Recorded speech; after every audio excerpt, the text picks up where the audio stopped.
ತನ್ನ ಸೋದರ ಮಾವನ ಜೊತೆಗೆ 3 ಬಾರಿ ಮದುವೆಯಾಗಿ ಆ ನಂತರ ಯುವತಿಯೊಬ್ಬಳು ಪರಾರಿಯಾಗಿರುವಂಥ ಘಟನೆ ಇದೆ. ಬೆಂಗಳೂರಲ್ಲಿ ನಡೆದಿರುವಂಥ ಘಟನೆ. ಮದುವೆ ಬಳಿಕ ಕರಿಮಣಿ ಮಾಲೀಕ ನೀನಲ್ಲ ಅಂತ ಯುವತಿ ಹೇಳಿದ್ದಾಳೆ. ಸೋದರ ಮಾವನ ಜೊತೆಗೆ ಮದುವೆಯಾಗಿ ಆನಂತರ ಮತ್ತೊಬ್ಬನ ಜೊತೆಗೆ ಲವಿಡವಿ ಶುರುವಾಗಿದೆ. 3 ಬಾರಿ ಮದುವೆಯಾಗಿದ್ದಾರಂತೆ ಇವರು, ಸೋದರ ಮಾವ ಮತ್ತು ಈಕೆ. ಆ ನಂತರ ಗ್ಯಾಪಲ್ಲಿ ಪ್ರಿಯಕರನ ಜೊತೆ ಎಸ್ಕೇಪ್ ಆಗಿದ್ದಾರೆ. ಬೆಂಗಳೂರಿನ ದೊಡ್ಡ ಕಲ್ಲಸಂದ್ರದಲ್ಲಿ ನಡೆದಿರುವಂಥ ವಿಚಿತ್ರ ಲವ್ ಸ್ಟೋರಿ ಇದು. ಪ್ರಿಯಕರನ ಜೊತೆ ಠಾಣೆಗೆ ಎಂಟ್ರಿ ಕೊಟ್ಟು ಶಾಕ್ ಕೊಟ್ಟಿದ್ದಾಳೆ ಯುವತಿ.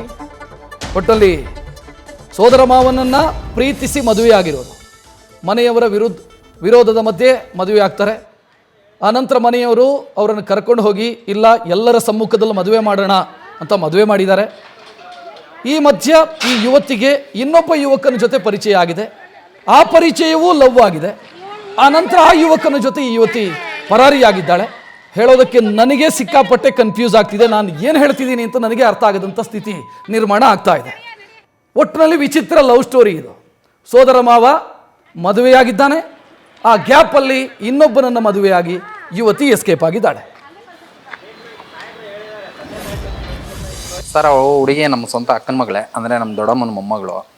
ನಾವು ಒಂದು 7 ವರ್ಷದಿಂದ ಇಷ್ಟಪಡ್ತಾ ಇದ್ವಿ, 6-6.5 ವರ್ಷದಿಂದ ಇಷ್ಟಪಟ್ಕೊಂಡಿದ್ದಾಗ ಸ್ಟಾರ್ಟಿಂಗ್. ಇವಾಗ ಒಂದು 4 ವರ್ಷ ಮುಂಚೆ ಏನಾಯಿತು ಅಂದರೆ, ಹುಡುಗಿ ಬಂದುಬಿಟ್ಟಿದ್ಲು ನನಗೆ ಮದುವೆ ಆಗ್ತೀನಿ ಅಂದ್ಬಿಟ್ಟು. ನಾನು ಕರ್ಕೊಂಡೋಗಿದ್ನಲ್ಲ, ಆವಾಗ ನಮ್ಮ ಕಡೆಯವರು ಅವ್ರ ಕಡೆ ಕೂತ್ಕೊಂಡೆ ನಮ್ಮನ್ನು ಕರೆಸ್ಕೊಂಡು ಮದುವೆ ಮಾಡ್ಕೊಡ್ತೀವಿ ಒಂದು 3 ತಿಂಗಳಲ್ಲಿ ಅಂತ ಕರೆಸ್ಕೊಂಡಿದ್ರು. ನಾನು 3 ವರ್ಷ ನೋಡಿದೆ, 3 ತಿಂಗಳು ನೋಡಿದೆ, 6 ತಿಂಗಳು ನೋಡಿದೆ, 3 ವರ್ಷ ನೋಡಿದೆ. ಇವ್ರು ಮಾಡಿಕೊಟ್ಟಿಲ್ಲ. ಮತ್ತೆ ಇನ್ನೊಂದು ಸರಿ ನಾನು ಯಾರಿಗೂ ಗೊತ್ತಿಲ್ಲದ್ರೆ ಮದುವೆ ಆಗಿದೆ. ಅದನ್ನ ಫೋಟೋ ಸಮೇತ ನಿಮ್ಗೆ ಕೊಟ್ಟಿದ್ದೀನಿ. ಆವಾಗೂ ಹುಡುಗಿನೇ ಬಂದಿದ್ದು, ಮದುವೆ ಆಗಂತಾನೆ ಬಂದಿದ್ದು, ಕಳಿಸ್ಬೇಡ ಅಂತಾನೆ ಹೇಳಿದ್ದು. ಆವಾಗೂ ಹುಡುಗಿನೇ ಫೇವರ್ ಆಗಿ ಮಾತಾಡಿತ್ತು. ನಾನು ಓದ್ತಾ ಇಲ್ಲಲ್ಲ, ಮುಗಿಸ್ಬಿಡ್ಲಿ ಅಂದ್ಬಿಟ್ಟು ಕಳಿಸ್ಕೊಟ್ಟಿದ್ದೆ. ಮತ್ತೆ ಇವಾಗ ಒಂದು 4 ಮುಂದೆ ಆಗ್ಬಿಡೋದು ನಮ್ಗೆ ಒಳ್ಳೇದು ಅಂದ್ಬಿಟ್ಟು ಮತ್ತೆ ಇವಾಗ ರೀಸೆಂಟಾಗಿ ಮತ್ತೆ ಒಂದು 15 ದಿವಸ ಮುಂಚೆ ಅವ್ರ ತಂದೆನೇ ಕೇಳಿದಾಗ ಅವ್ರು ಏನು ಹೇಳಿದ್ರು, ಮತ್ತೆ ವೆಯ್ಟ್ ಮಾಡೋಂದ್ರು. ಸರಿ, ಹುಡುಗಿನ ಒಂದು ಮಾತು ಕೇಳ್ಬಿಟ್ಟು ಬೇರೆ ಏನೋ ಒಂದು ಡಿಸಿಷನ್ ತೊಗೊಂಬೋಣ ಅಂದ್ಬಿಟ್ಟು ಹುಡುಗಿನ ಕೇಳಿದಾಗ, ಹುಡುಗಿ ನಾನು ಮದುವೆ ಆಗ್ತೀನಿ, ಇಲ್ಲ ಅಂದರೆ ಅದ್ರ ಬಗ್ಗೆ ಇನ್ನೊಂದು 3 ವರ್ಷ 4 ವರ್ಷ ಮಾತಾಡಬೇಡ ಅಂದಿದ್ದಾಗ ನಾನು ನಮ್ಮ ಅಕ್ಕ ಮತ್ತು ನಮ್ಮ ದೊಡ್ಡಮ್ಮ ಇವ್ರನ್ನ ಇಟ್ಕೊಂಡು ಮದುವೆ ಆಗಿದ್ದೀನಿ. ಮದುವೆ ಆದಾಗ ಏನಾಯ್ತು ಅಂದರೆ, ಅವರು ಮಿಸ್ಸಿಂಗ್ ಕಂಪ್ಲೇಂಟ್ ಕೊಟ್ಟಿದ್ರು. ಮಿಸ್ಸಿಂಗ್ ಕಂಪ್ಲೇಂಟು ತಲಗಟ್ಟಪುರದಲ್ಲಿ ಕೊಟ್ಟಿದ್ರು. ನಾನು ನಮ್ಮ ಹೆಂಡತಿ ನಮ್ಮ ಕಡೆಯವರು ಒಂದು 4 ಓದೋ. ಅಲ್ಲಿ ಹುಡುಗಿ ನಮ್ಮ ಫೇವರಾಗ ಸ್ಟೇಟ್ಮೆಂಟ್ ಕೊಟ್ಟು ಅಲ್ಲಿ ಮಿಸ್ಸಿಂಗ್ ಕೇಸ್ ಕ್ಲಿಯರ್ ಆಯಿತು. ಹೊರಗಡೆ ಬಂದ ತಕ್ಷಣ ಅವ್ರ ಮನೆಯವರು ನಮ್ಮ ಮನೆಯಲ್ಲಿರಲಿ, ಬೆಳಗ್ಗೆ ಕಳಿಸ್ಕೊಡ್ತೀನಿ ಅಂತ ಕರ್ಕೊಂಡು ಹೋದರು. ಮತ್ತೆ ಕಳಿಸ್ಕೊಟ್ಟಿರಲ್ಲ ಅವರು. 2 ದಿನ ಬಿಟ್ಕೊಂಡು ಮತ್ತೆ ನಾನೇ ಹೋದಾಗ ಹುಡುಗಿ ಮತ್ತೆ ಬರ್ತೀನಿ ಅಂದ್ಬಿಟ್ಟು ನನ್ನ ಜೊತೆನೇ ಬಂದಾಗ 1 ಅವರ್ ಇತ್ತಷ್ಟೇ. ಮತ್ತೆ ಹುಡುಗಿ ಮಿಸ್ಸಿಂಗ್ ಆಯಿತು. ಮಿಸ್ಸಿಂಗ್ ಆದಾಗ ನಾನು ಸೂರ್ಯನಗರ ಪೊಲೀಸ್ ಸ್ಟೇಷನಲ್ಲಿ ನಾನು ಒಂದು ಕಂಪ್ಲೇಂಟ್ ಕೊಟ್ಟಿದ್ದೆ. ಅವಳೇ ನನಗೆ ಕಂಪ್ಲೇಂಟ್ ಕೊಡೋಕೆ ಹೋಗ್ಬೇಡ, ನಮ್ಮ ಮನೆಯವ್ರ ಮೇಲೆ ಡಿಸ್ಟರ್ಬ್ ಮಾಡೋಕೆ ಹೋಗ್ಬೇಡ, ನನ್ನ ಫ್ರೀಯಾಗಿರೋಕೆ ಬಿಟ್ಬಿಡು, ನಾನು ಎಲ್ಲೋ ಒಂದು ಕಡೆ ಇರ್ತೀನಿ ಅಂತ ಕೊಟ್ಟಿದ್ಲು ಸರ್. ಕಂಪ್ಲೇಂಟ್ ಕೊಟ್ರಿ, ಎಲ್ಲಿ ಸಿಕ್ಕರು, ಯಾರ ಜೊತೆ ಸಿಕ್ಕರು ಅವರು? ಸರ್, ಅದೇ ಹುಡುಗನ ಜೊತೆ ಇಲ್ಲೇ ಕಂಪ್ಲೇಂಟ್ ಕೊಟ್ಟಿದ್ನಲ್ಲ, ಇಶಾಂತ್ ಅಂದ್ಬಿಟ್ಟು ಒಂದು ಹುಡುಗನ ಜೊತೆ ಸಿಕ್ಕಿದ್ರು. ಅವ್ರು ಕರ್ಕೊಂಬಂದು ಇಲ್ಲಿ ಕುಣಿಸ್ಕೊಂಡಿದ್ದಾರೆ. ಇವಾಗ ಇಲ್ಲಿ ಸ್ಟೇಷನಲ್ಲಿ ಏನಾಗ್ತಾ ಇದೆ ಅಂದರೆ, ಹುಡುಗಿ ಬರೋದಿಲ್ಲ. ನಾನು ಏನು ಹೇಳ್ತಾರೆ ಹುಡುಗಿ? ಇಲ್ಲ, ನಾನು ನಮ್ಮ ಅಪ್ಪ ನಮ್ಮ ಜೊತೆ ಹೋಗ್ತೀನಿ. ಮತ್ತೆ ಮದುವೆ ಆಗಬೇಕಿತ್ತು. ಅದನ್ನೇ ಸರ್ ನಾವು ಕೇಳಕ್ಕೆ ಹೋದ್ರೆ, ನನಗೆ ಇವಾಗ ಇಷ್ಟ ಇಲ್ಲ, ನಾನು ಆಗಿದ್ದೀನಿ, ಇಷ್ಟ ಇಲ್ಲ ಅಂತ ಹೇಳ್ತಾ ಇದ್ದಾವಲ್ಲ. ನಿಮ್ಗೆ ಏನು ಅನ್ಯಾಯ ಆಗಿದೆ ಈಗ? ಸರ್, 3 ಟೈಮ್ ಮದುವೆ ಆಗಿದ್ದಾಳೆ ಹುಡುಗಿ. ನಾನು ಈ 7 ವರ್ಷದಲ್ಲಿ ಸಿಕ್ಕಾಪಟ್ಟೆ ದುಡ್ಡುಗಳು ಖರ್ಚು ಮಾಡಿದ್ದೀನಿ. ಅದು ಅವ್ರ ಮನೆಯವ್ರಿಗೂ ಗೊತ್ತು, ಆ ಹುಡುಗಿಗೂ ಗೊತ್ತು. ಪ್ರೂಫ್ ಸಮೇತ ನಾನು ಕೊಡ್ತೀನಿ. ಸರ್, ಇವಾಗ ಗೊತ್ತಾಗಿರ್ತಾರೋ ಪ್ರಕಾರ 3 ಜನ. 3 ಜನ ಇದೇ ಕೆಲಸ ಆಗ್ಬಿಟ್ಟಿದೆ ಇವ್ರದ್ದು. ಹುಡುಗರನ್ನ ಈ ಥರ ಮೋಸ ಮಾಡೋದು, ಅವ್ರ ತಾವು ದುಡ್ಡು ಕಿತ್ಕೊಂಡು ತಿನ್ನೋದು, ಅವ್ರ ತಾವು ಖಾಲಿ ಆಗಿದ ತಕ್ಷಣ ಇನ್ನೊಂದು ಹುಡುಗನ ಮೋಸ ಮಾಡೋದು, ಇದೇ ಒಂದು ಬಿಗ್ನೆಸ್ ಥರ ಆಗ್ಬಿಟ್ಟಿದೆ ಅವ್ರಿಗೆ. ಸರ್, ಅದೇ ಹೇಳ್ತಾ ಇದ್ದೀನಲ್ಲ, ನನಗೆ ಕಾನೂನು ಪ್ರಕಾರ ಯಾವ ನ್ಯಾಯ ಇದೆಯೋ ಅದು ಸಿಗಲೇಬೇಕು. ಮತ್ತು ನಾನು ಏನೇನು ಇವ್ರು ಕೊಟ್ಟಿದ್ದೀನೋ ಅದು ನನಗೆ ಬರಲೇಬೇಕು. ತನ್ನ ಜೀವನ ಹಾಳು ಮಾಡ್ಕೊಳ್ಳೋದಿಲ್ದಿರ ನಮ್ಮಂತೆ ಹುಡುಗನ ಜೀವನನೂ ಸೇರಿಸಿ ಹಾಳು ಮಾಡ್ಬಿಟ್ಟು ಹೋಗಿದ್ದಾರೆ. ಇದಕ್ಕೆ ಅವರು ಯಾವ್ದಾನ ಒಂದು ಬದಲು ಹೇಳಲೇಬೇಕಲ್ವ? ಅವಳಿಗೆ ಏನು ಗೊತ್ತಾ, ಒಬ್ಬರ ಹತ್ರ ಇರೋಕೆ ಇಷ್ಟ ಇಲ್ಲ, ಒಬ್ಬರನ್ನ ಲವ್ ಮಾಡೋಕೆ ಇಷ್ಟ ಇಲ್ಲ. ಇವತ್ತು ಈ ಹುಡುಗನ ಜೊತೆಲಿದ್ದರೆ ನಾಳೆ ಇನ್ನೊಂದು ಹುಡುಗನ ಜೊತೆಲಿ ಇರ್ತಾಳೆ. ಅದು ನಮಗೆ ಫಸ್ಟ್ ಗೊತ್ತಿರಲಿಲ್ಲ. ಇವಾಗ ಒಂದೊಂದೇ ಎಲ್ಲನೂ ನಮಗೆ ಮಾಹಿತಿಗಳು ಬರ್ತಾಯಿದೆ. ಪ್ರೂಫ್ ಸಮೇತ ಸಿಗ್ತಾ ಇದ್ದಾರೆ. ಇವಾಗ ಆ ಹುಡುಗಿ ಬರ್ತೀನಿ ಅಂದ್ರೂ ನಾವು ಕರ್ಕೊಂಡೋಗಕ್ಕೆ ಸಿದ್ಧವಾಗಿಲ್ಲ. ಇದು ನಮಗಾಗಿರೋ ನನ್ನ ತಮ್ಮನಿಗಾಗಿರೋ ಮೋಸ ಯಾವ ಗಂಡು ಮಕ್ಳಿಗೂ ಆಗೋದು ಬೇಡ. ಕರ್ನಾಟಕದಲ್ಲಿರೋ ಗಂಡು ಮಕ್ಳುಗಳು ಎಲ್ಲಾನು ಹುಷಾರಾಗಿರಿ, ಇಂಥವ್ರು ಇರ್ತಾರೆ. 7 ವರ್ಷದಿಂದ ಲವ್ ಮಾಡ್ತಾ ಇದ್ರು. ಯಾಕಂದರೆ ಅಕ್ಕನ ಮಗಳೇ ಅಲ್ವಾ, ಇವನು ಹೋಗ್ತಾ ಇದ್ದ ಮನೆಗೆ, ಅವರು ಬರ್ತಿದ್ರು. ಅವಳು ಇವನ್ನ ಎಲ್ಲಿದ್ರೂ, ನಾವು ಎಲ್ಲೇ ರೂಮ್ ಮಾಡಿದ್ರೇನು ಈ ಹುಡುಗನ್ನ ಬಿಡ್ತಾ ಇರಲಿಲ್ಲ. ಅವಳು ಎಲ್ಲೇ ರೂಮ್ ಮಾಡಿದ್ರೇನು ಈ ಹುಡುಗ ಇರೋ ಜಾಗಕ್ಕೆ ಆ ಹುಡುಗಿನೇ ಹುಡ್ಕೊಂಬರ್ತಿದ್ಲು. ಆಯಿತಾ. ಹುಡ್ಕೊಂಬಂದು ಅವ್ರ ಸಂಬಂಧಗಳು ನಾನು ಕಿವಿಲಿ ಕೇಳ್ಕೊಂಡೆ ಅವ್ರನ್ನ ಕರ್ಕೊಂಡೋಗಿ ನಾನು ಪಬ್ಲಿಕಲ್ಲೇ ಮದುವೆ ಮಾಡಿಸ್ದೆ. 2 ಸರಿ ಮದುವೆ ಮಾಡಿಸಿದ್ರಿ ಅಂತ? 2 ಸರಿ ಅಂದರೆ ಅವರು ನಮ್ಮ ಮೇಲೆ ನಂಬಿಕೆ ಇಲ್ದಿರ ಫಸ್ಟ್ ಒಂದು ಸರಿ ಹೋಗ್ಬಿಟ್ಟು ಅರ್ಶಿನ ಕೊಂಬು ಕಡ್ಸ್ಕೊಂಬಂದಿದ್ಲು, ಅದಕ್ಕೆ ನಾನು ಇರಲಿಲ್ಲ. ಆಮೇಲೆ ಆ ವಿಷಯ ಗೊತ್ತಾಗಿ ನಾನು ಎಲ್ಲರೂ ದೊಡ್ಡವ್ರನ್ನ ಚಿಕ್ಕವ್ರನ್ನೆಲ್ಲ ಕರ್ಕೊಂಡೋಗಿ ದೇವಸ್ಥಾನದಲ್ಲಿ ಒಂದು 50-60 ಜನನ ಕರ್ಕೊಂಡೋಗಿ ನಾನು ಮದುವೆ ಮಾಡಿಸ್ದೆ. 26ನೇ ತಾರೀಕು, ಜನವರಿ 26ನೇ ತಾರೀಕು. ಮದುವೆ ಆದ್ಮೇಲೆ ಏನಾಯ್ತು? ಮದುವೆ ಆದಮೇಲೆ 2 ದಿವಸ ನಮ್ಮ ಮನೇಲೇ ಇದ್ಲು. ಅವರು ತಾಯಿ ತಂದೆ ಮಿಸ್ಸಿಂಗ್ ಕಂಪ್ಲೇಂಟ್ ಅಂತ ಕೊಟ್ಟಿದ್ರು. ಅದನ್ನೋಗಿ ನಾನು ತಲಗಟ್ಪುರದಲ್ಲಿ ಸ್ಟೇಟ್ಮೆಂಟ್ ಬಂದು ಹುಡುಗಿ ನಮ್ಮ ಕಡೆ ಕೊಡ್ತು, ನಾನು ಇಷ್ಟಪಟ್ಟು ನಮ್ಮ ಮಾವನ ಮದುವೆ ಆಗಿದ್ದೀನಿ ಅಂತ.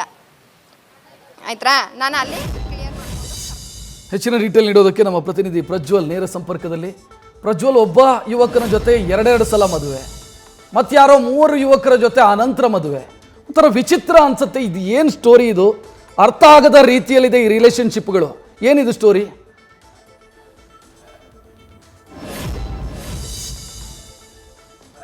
ಅಷ್ಟೇ ಅಲ್ಲದೆ ಮದುವೆ ಕೂಡ ಆಗಿರ್ತಾರೆ. ಈ ಹಿಂದೆ 2 ಬಾರಿ, ಒಮ್ಮೆ ಮಂಜುನಾಥ್ ಅವರೇ ಆಕೆಯನ್ನ ಕರೆದುಕೊಂಡು ಬಂದಿರ್ತಾರೆ, ಮತ್ತೊಂದು ಸಾರ್ತಿ ಆಕೆಯೇ ಮಂಜುನಾಥ್ ಅವರ ಜೊತೆಯಲ್ಲಿ ಬಂದಿರ್ತಾಳೆ. ಅನಂತರದಲ್ಲಿ ಅವರ ಪೋಷಕರೇನಂತಂದ್ರೆ ಯುವತಿಯ ಪೋಷಕರೇನಿರ್ತಾರೆ, ನಾವೇ ನಿಮ್ಮನ್ನ ಹಿರಿಯರ ಸಮ್ಮುಖದಲ್ಲಿ ಮದುವೆಯನ್ನ ಮಾಡಿಕೊಡ್ತೀವಿ, ಹಾಗಾಗಿ ಯುವತಿಯನ್ನ ಮನೆಗೆ ಕಳುಹಿಸಿಕೊಡಿ ಅನ್ನುವಂಥ ಒಂದು ಮಾತನ್ನ ಹೇಳ್ತಾರೆ. ಹಾಗಾಗಿ ಸಂಬಂಧಿಕರೇ ಅಲ್ವಾ ಅನ್ನುವಂಥ ಒಂದು ಕಾರಣದಿಂದಾಗಿ ಮಂಜುನಾಥ್ ಅವರು ಆ ಯುವತಿಯನ್ನ ಮನೆಗೆ ಕಳುಹಿಸಿಕೊಡ್ತಾರೆ. ಅನಂತರದಲ್ಲಿ ಯುವತಿ ಮತ್ತೆ ಈ ಕಡೆಗೆ ಬಂದಿರೋದಿಲ್ಲ.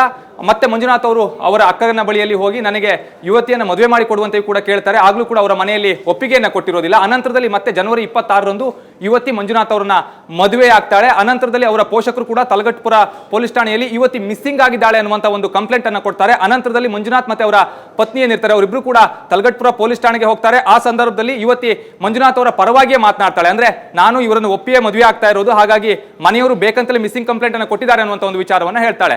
ಅನಂತರದಲ್ಲಿ ಮತ್ತೆ ಪೋಷಕರು ಅವರೊಂದಿಗೆ ಮಾತುಕತೆ ನಡೆಸಿ ಮತ್ತೆ ಮನೆಗೆ ಕರೆದುಕೊಂಡು ಹೋಗ್ತಾರೆ. ಅನಂತರದಲ್ಲಿ ಮಂಜುನಾಥ್ ಅವರು ಮತ್ತೆ ಅವರ ಮನೆಗೆ ಹೋಗಿ ತನ್ನ ಪತ್ನಿಯನ್ನ ಮನೆಗೆ ಕರೆದುಕೊಂಡು ಬರ್ತಾರೆ. ಮನೆಗೆ ಕರೆದುಕೊಂಡು ಬಂದ 3 ದಿನದಲ್ಲಿ ಮತ್ತೆ ಯುವತಿ ಮಿಸ್ಸಿಂಗ್ ಆಗ್ತಾಳೆ. ಅನಂತರದಲ್ಲಿ ಮಂಜುನಾಥ್ ಅವರು ಸೂರ್ಯ ಸಿಟಿ ಪೊಲೀಸ್ ಠಾಣೆಗೆ ಹೋಗಿ ಹೆಂಡತಿ ನಾಪತ್ತೆಯಾಗಿದ್ದಾಳೆ ಅಥವಾ ಕಾಣೆಯಾಗಿದ್ದಾಳೆ ಅನ್ನುವಂತ ಒಂದು ದೂರನ್ನ ಕೊಡ್ತಾರೆ.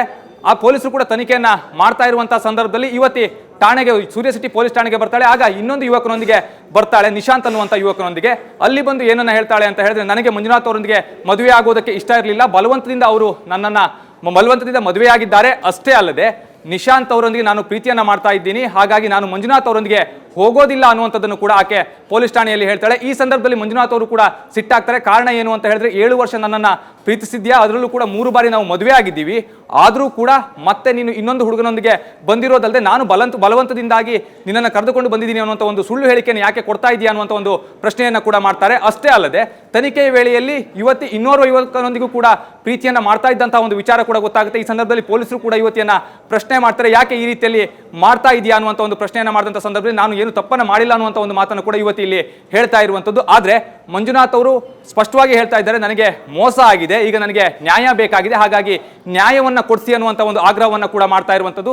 ಮಂಜುನಾಥ್ ಅವರ ಕುಟುಂಬಸ್ಥರು ಕೂಡ ಸೂರ್ಯ ಸಿಟಿ ಪೊಲೀಸ್ ಠಾಣೆಯ ಮುಂದೆ ನ್ಯಾಯಕ್ಕಾಗಿ ಆಗ್ರಹವನ್ನ ಮಾಡಿದ್ರು. ಅವರ ಸಂಬಂಧಿಕರೆಲ್ಲರೂ ಕೂಡ ಪೊಲೀಸ್ ಠಾಣೆಯ ಮುಂದೆ ಆಗಮಿಸಿ ನಮಗೆ ನ್ಯಾಯವನ್ನು ದೊರಕಿಸಿಕೊಡಿ, ಈ ರೀತಿಯಲ್ಲಿ ಹುಡುಗರ ಜೀವನ ಹಾಳಾಗ್ತಾ ಹೋದ್ರೆ ಹೇಗೆ ಅನ್ನುವಂಥ ಒಂದು ಪ್ರಶ್ನೆಯನ್ನ ಕೂಡ ಮಾಡ್ತಾ ಇರುವಂಥದ್ದು. ಆದ್ರೆ ಈಗ ಯುವತಿ ಪೋಷಕರೊಂದಿಗೆ ಹೋಗಿದ್ದಾಳೆ, ಮಂಜುನಾಥ್ ಅವರೊಂದಿಗೂ ಕೂಡ ಇಲ್ಲ, ನಾನು ಸಾಕಷ್ಟು ಖರ್ಚನ್ನ ಮಾಡಿದ್ದೇನೆ, ಆ ಹಣವನ್ನು ಕೂಡ ನನಗೆ ಕೊಡಬೇಕಾಗುತ್ತೆ. ಅಷ್ಟೇ ಅಲ್ಲದೆ 3 ಬಾರಿ ನನ್ನೊಂದಿಗೆ ಮದುವೆಯಾಗಿದ್ರು ಕೂಡ ಆಕೆ ನನಗೆ ಡಿವೋರ್ಸ್ ಅನ್ನ ನೀಡದೆಯೇ ಅನಂತರದಲ್ಲಿ ಇನ್ನೋರ್ವ ಯುವಕನೊಂದಿಗೆ ಬಂದಿರುವಂಥದ್ದು ಎಷ್ಟು ಸರಿ ಅನ್ನುವಂಥ ಒಂದು ಪ್ರಶ್ನೆಯನ್ನು ಕೂಡ ಮಾಡ್ತಾ ಇರುವಂಥದ್ದು. ಇಲ್ಲಿ ಟ್ರಯಾಂಗಲ್ ಲವ್ ಸ್ಟೋರಿ ಕೂಡ ಕಾಣ್ತಾ ಇದೆ. ಆದರೆ ಯುವತಿ ಯುವಕರಿಗೆ ಹಾಗಾದ್ರೆ ಮೋಸ ಮಾಡ್ತಾ ಇದ್ದಾಳೆ ಅನ್ನುವಂಥ ಒಂದು ಆರೋಪ ಕೂಡ ಕೇಳಿ ಬರ್ತಾ ಇರುವಂಥದ್ದು. ಪೊಲೀಸರು ಕೂಡ ಪ್ರಕರಣವನ್ನು ದಾಖಲಿಸಿಕೊಂಡು ತನಿಖೆಯನ್ನ ಮಾಡ್ತಾ ಇದ್ದಾರೆ. ಇನ್ನೊಂದು ಕಡೆಯಲ್ಲಿ ಮಂಜುನಾಥ್ ಅವರ ಮೇಲೆ ಈಗ ಪತ್ನಿಯ ಆರೋಪವನ್ನು ಮಾಡ್ತಾ ಇರೋದ್ರಿಂದಾಗಿ, ಅಂದ್ರೆ ನನಗೆ ಇಷ್ಟ ಇಲ್ಲದೆ ಇದ್ರೂ ಕೂಡ ಬಲವಂತದಿಂದ ಮದುವೆ ಮಾಡಿದ್ರು ಅನ್ನುವಂಥ ಒಂದು ಹೇಳಿಕೆಯನ್ನು ಕೊಟ್ಟಿರೋದ್ರಿಂದಾಗಿ ಯುವತಿಯನ್ನ ಮಂಜುನಾಥ್ ಅವರಿಗೆ ಕಳಿಸಿಕೊಡ್ಲಿಕ್ಕೆ ಪೊಲೀಸರು ಕೂಡ ನಿರಾಕರಿಸಿದ್ದು. ಈಗ ಯುವತಿ ಸದ್ಯ ಪೋಷಕರ ಮನೆಯಲ್ಲೇ ಇದ್ದಾಳೆ ಅಂತಾನೆ ಹೇಳ್ಬೋದು. ರಕ್ಷತ್, ಧನ್ಯವಾದ ಪ್ರಜ್ವಲ್ ಮಾಹಿತಿಗೆ. ನ್ಯೂಸ್ ಫಸ್ಟ್ ನಿರ್ಭೀತಿಯಿಂದ ನಿಮ್ಮ ಪರವಾಗಿ.